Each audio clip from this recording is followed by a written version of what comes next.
जहां रत्नत्रय का पुण्य होता है वहां पर अपने आप सब कुछ व्यवस्थाएं बन जाया करती है। महानुभाव, ये रत्नत्रय का पुण्य कब उदय में आएगा कोई पता नहीं। पुण्य भी अनेक प्रकार से संपादन किया जाता है। दान के द्वारा पुण्य, अभिषेक के द्वारा पुण्य, स्वाध्याय के द्वारा पुण्य, माला के द्वारा पुण्य, तीर्थ वंदना का पुण्य, सबका पुण्य अलग अलग प्रकार का है। विधि विधान का पुण्य अलग, प्रतिष्ठाओं का पुण्य अलग, परोपकार का पुण्य अलग, सभी प्रकार का पुण्य होता है, अलग अलग क्वालिटी का पुण्य होता है। लेकिन कौन सा पुण्य हमारे जीवन में उदय में आएगा और कौन सा पुण्य हमें अपने जीवन में रत्नत्रय को प्राप्त करा देगा? ध्यान का पुण्य अलग, तप का पुण्य अलग, व्रतों को धारण करने का पुण्य अलग, अलग अलग प्रकार का पुण्य होता है। उस पुण्य के अनुरूप इंसान को अपने जीवन में अलग अलग प्रकार की सामग्री प्राप्त अपने जीवन में हो जाया करती है।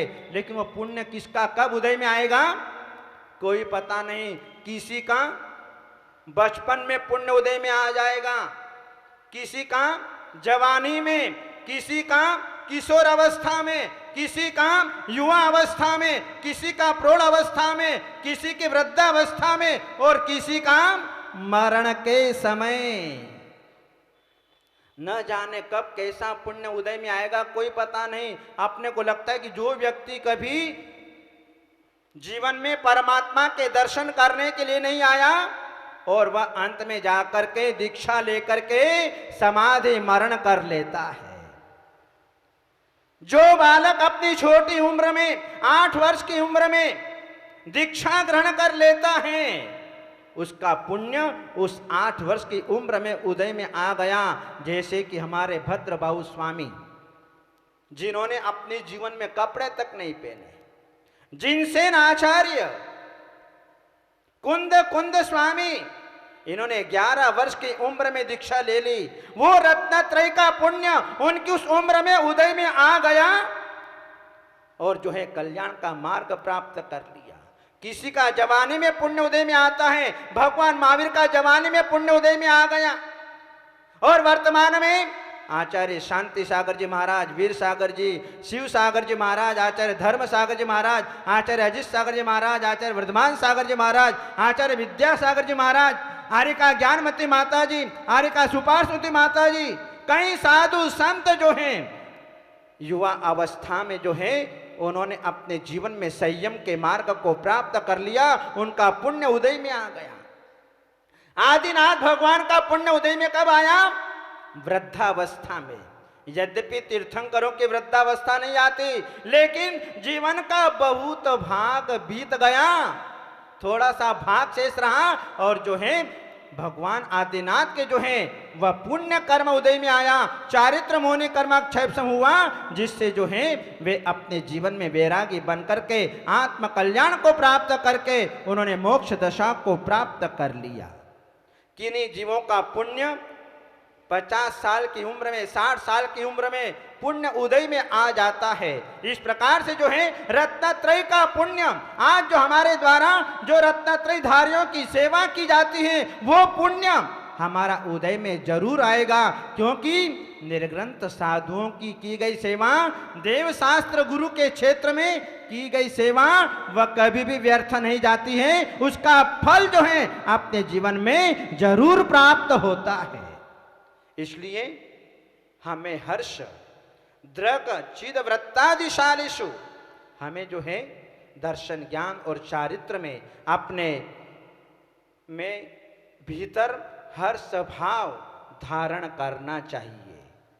और गुणवस्सु तपस्वीसु, जो गुणवान है और तपस्वी लोग हैं उन तपस्वी लोगों को देख करके अपने भीतर हर्ष का भाव करना चाहिए। महानुभाव, हम तो तपस्या कर नहीं सकते, लेकिन तपस्या की प्रशंसा, तपस्या की अनुमोदना तो हम जरूर अपने जीवन में कर सकते हैं।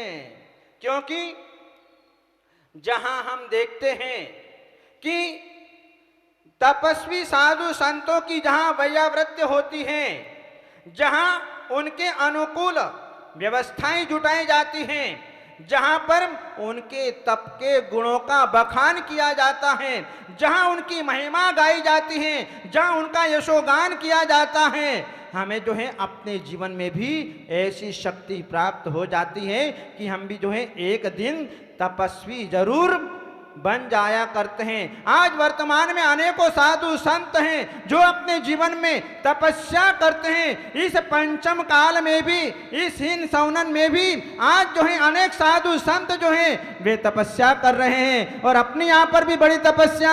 आज मुनिश्री महोत्सव सागर महाराज जी सर्वतोभद्र नाम के व्रत की साधना अपने जीवन में कर रहे हैं। कोई कम तपस्या नहीं है, ये तो धुबड़ी वालों का सौभाग्य है, ये आसाम वासियों का सौभाग्य है। आज दीक्षा लेने के बाद 3 वर्ष से सतत अपने जीवन में तपस्या की साधना कर रहे हैं और बड़े बड़े व्रत की साधना अपने जीवन में कर रहे हैं, जिसमें 75 उपवास और 25 पारणा आज जो है अपने धुबड़ी के अंदर जो है यहाँ पर हो रहा है। मानवभाव, ऐसे तपस्वी साधु संतों को देख करके उनकी वैयावृत्ति करना, उनकी व्यवस्थाएं जुटाना और जो है हमारे भीतर भी ऐसी भावना आए कि हम भी ऐसी तपस्या करें और अपने कर्मों को नष्ट करें, तो तपस्वी जनों को देख करके अपने मन में हर्षित होना। इस प्रकार से जो है ये तपस्या हर कोई नहीं कर सकता। जिनके स्थिर नाम कर्म का उदय होता है वही तपस्या कर सकता है। वात पित्त और कफ जिनके कभी भी कुपित नहीं होते हैं, जिनके हमेशा स्थिर रहते हैं, न घटते हैं न बढ़ते हैं, ऐसे जो हैं वे ही लोग अपने जीवन में इस तपश्चरण को कर सकते हैं। इस प्रकार से जो है हमें अपने जीवन में इन तपस्वी जनों को देख करके, गुणी जनों को देख करके अपने मन में हर्ष का भाव करना चाहिए। यदि हमसे तपस्या नहीं होती तो हम किसी तपस्वी का उपहास भी नहीं करें। यदि उपहास करते हैं तो हमारे जीवन में नाना प्रकार के कर्म बंद होते हैं और कर्म बंद के कारण नाना प्रकार के कुष्ठ आदि रोगों से हमारा शरीर ग्रसित होता है। इसलिए तपस्वी साधु संत अपने सामने आ जाए तो उनके चरणों में वंदना कर लेना, उनके दर्शन आराधना कर लेना, अपने मन में जो है हर्ष भाव प्रकट करना। आज मेरा सौभाग्य है कि मुझे अपने जीवन के अंदर ऐसे तपस्वी साधु संतों का, ऐसे दर्शन ज्ञान चारित्र से सुशोभित मुमुक्षु आत्माओं का आज मुझे दर्शन हो गया, आज मेरा जीवन धन्य हो गया। महानुभाव, आज जो है तपस्या हमारे साधु संत शरीर से निष्प्रह होकर के करते हैं। आज देख लो अपने सामने कि इस पंचम काल में हीन सौनन में भी आज जो है मुनिश्री प्रसन्न सागर जी महाराज का 22वां उपास है, जहां हमारा शरीर जो है वह अन्न का कीड़ा है, वहां आज उनको 22 दिन हो गए, अभी तक उन्होंने जल ग्रहण तक नहीं किया। कैसी बड़ी तपस्या पंचम काल के अंदर आज वर्तमान में साधु संत करते हुए दिखाई दे रहे हैं। हमने तो शास्त्र में सुना था कि चतुर्थ काल में साधु तपस्या करते थे और कई वर्षों तक करते थे, कई महीनों तक करते थे, लेकिन आज वर्तमान में भी ऐसे ऐसे साधु संत जो हैं हमें देखने को मिल रहे हैं। इसलिए अपने मन में हर्ष का भाव प्रकट करना और अपने पापों का प्रक्षालन करना, ताकि हम भी अपने जीवन में जो है तपस्या का पुण्य उपार्जित कर सके, रत्नत्रय का पुण्य उपार्जित कर सकें और उस रत्नत्रय के पुण्य से हम भी स्वयं दीक्षा लेकर के अपने जीवन में आत्म कल्याण का मार्ग प्रशस्त करें। महानुभाव, आज जो है हमारा यह भक्तामर महामंडल विधान का 9वां दिन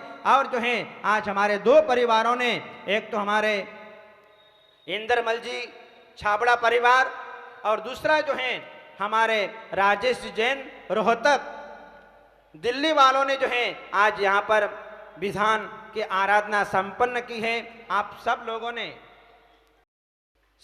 ने जो है यहाँ पर तपस्या, यहाँ पर विधि विधान संपन्न किया है। आप सबके लिए मंगलमय आशीर्वाद। आप अपने जीवन में फले फूलें, आपका तन मन धन मंगलमय हो, आपका स्वास्थ्य मंगलमय हो, ऐसा मंगलमय आशीर्वाद बोले आदिनाथ भगवान की। उपस्थित महानुभावों,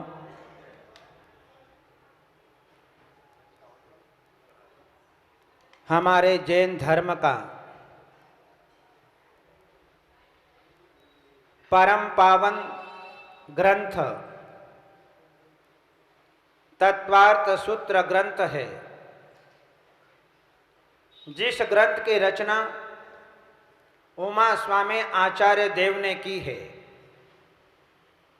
उमा स्वामी आचार्य देव ने तत्वार्थ सूत्र के अंदर गागर में सागर समाहित किया है।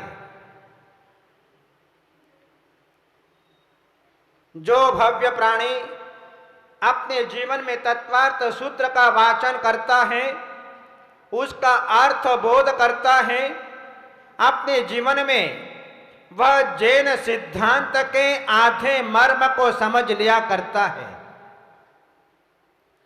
तत्वार्थ सूत्र ग्रंथ हमारा परम उपकारी ग्रंथ है। यद्यपि हमारे जितने भी ग्रंथ हैं, चाहे वह प्रथमान योग का हो, चाहे कर्णान योग का हो, चाहे चरणान योग का हो, चाहे द्रव्यान योग का हो, सभी हमारे उपकारी ग्रंथ हैं। लेकिन हमें जैन दर्शन के सिद्धांत को समझने के लिए तत्वार्थ सूत्र ग्रंथ एक बहुत बड़ा माध्यम है।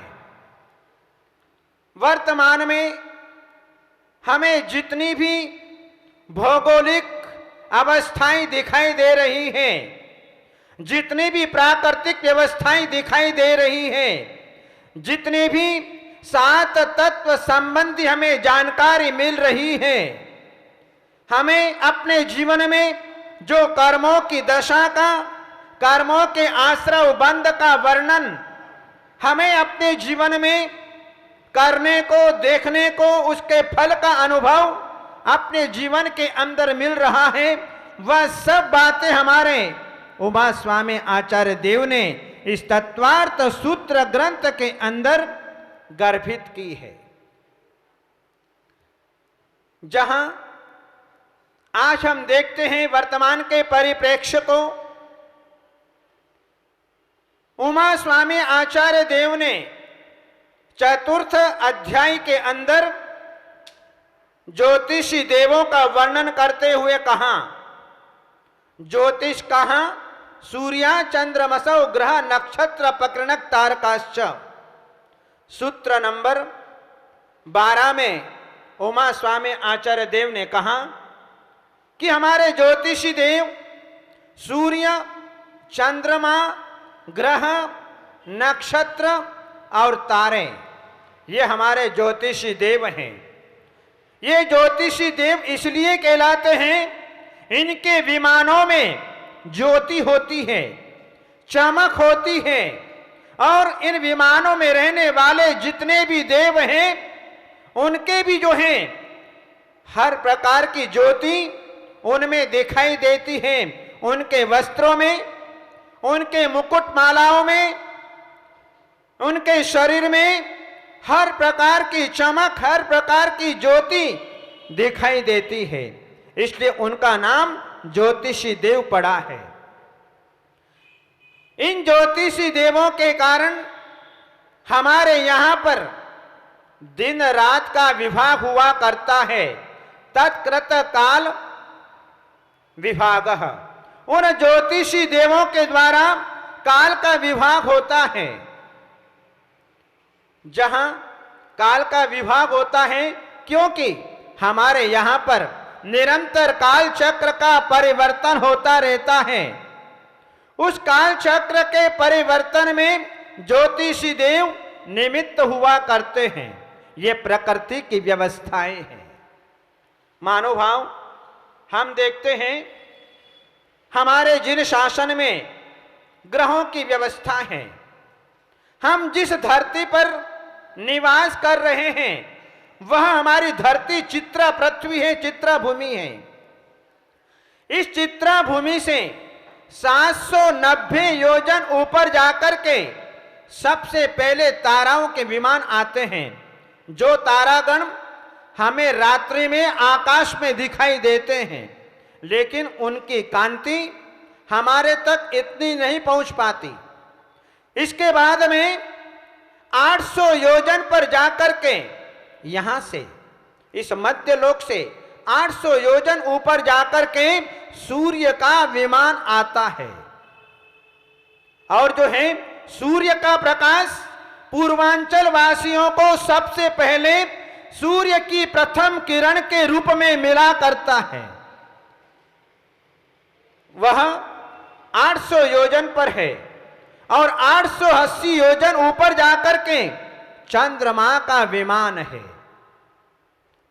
चंद्रमा हमें शीतलता प्रदान करता है और वह हमें रात्रि में दिखाई देता है और कभी कभी तो सवेरे भी हमको देखने को मिलता है। और फिर 900 योजन ऊपर जाकर के शनि का विमान सबसे लास्ट में, 900 योजन ऊपर जाकर के शनि का विमान दिखाई देता है।